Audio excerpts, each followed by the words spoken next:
Gen Z needs three times the salary the boomers needed to live exact same life, same house, same family, and same basic security. Three times the money. Let that number actually sit for a second.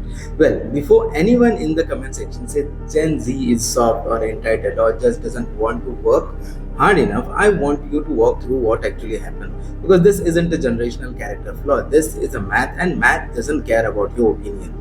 And this is not a documentary. This is my perspective towards how things work and how I see them. Just pure thoughts. So let's go through what the boomer's life actually looked like. And then let's look at what the same life costs today. Because the comparison is the whole argument here. You see, a boomer in the late 20s, late 70s, and early 80s would easily buy a house on a single income, not the rich income, the normal income, a factory job, a mid level government position, a teacher's salary. They bought the house, raised two or three kids, and took summer vacation, sent those kids to the college without getting bankrupt, and then retired. Actually, retired on a pension that showed up every month until they died.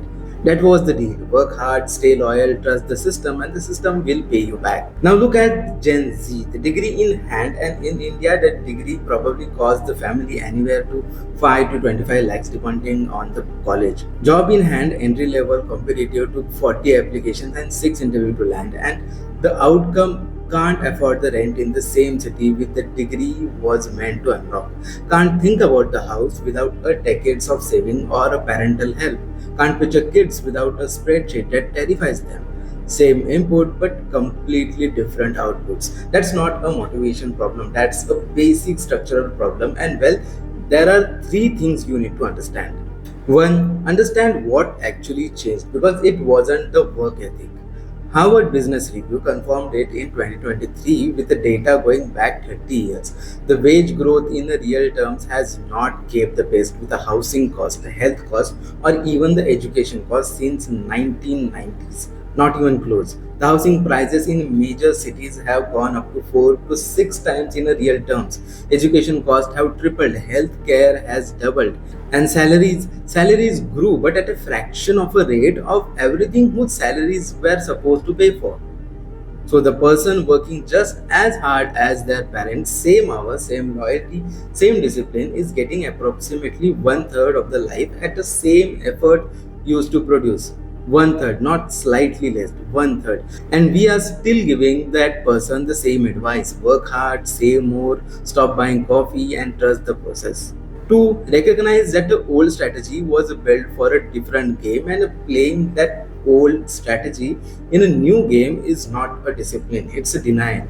I mean, think about what that advice actually assumes. It assumes that the relationship between the effort and outcome is still the same that existed in 1985. It assumes that a salary, a saving accounts, and a 40 years of patience is still leading to the same destination once it did.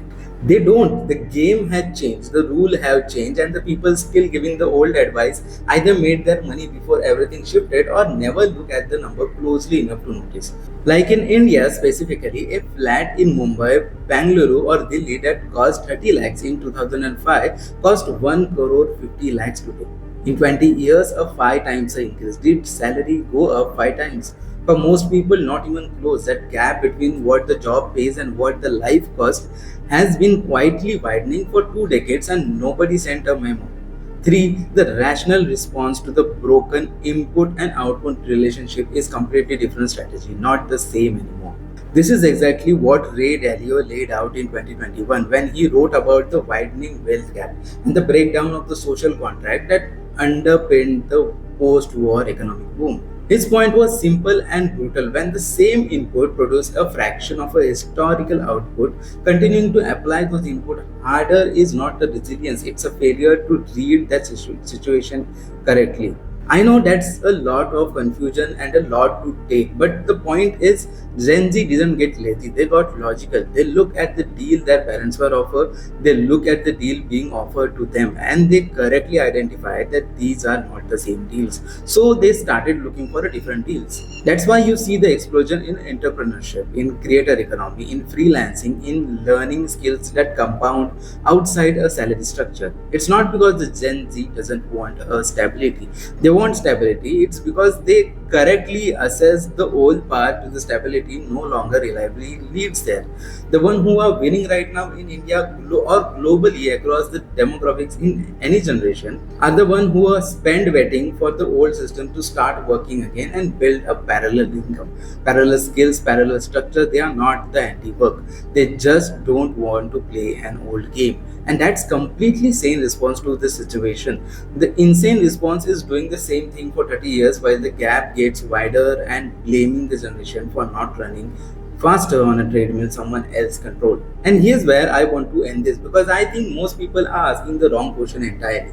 The question was never, is Gen Z working hard enough? The most of them are working extremely hard in worst conditions, with more debt against a higher cost, with less job security than the generation seen after the Great Depression. The question is, are you still playing the game that was designed for someone else in a different era to win? Because if you are, working hard inside the game is not going to save you. Understand the game well enough to change your strategy. The effort was never the problem, the map was wrong. Get a new map and let me know what you think. And don't forget to subscribe for more such content. See you in next one.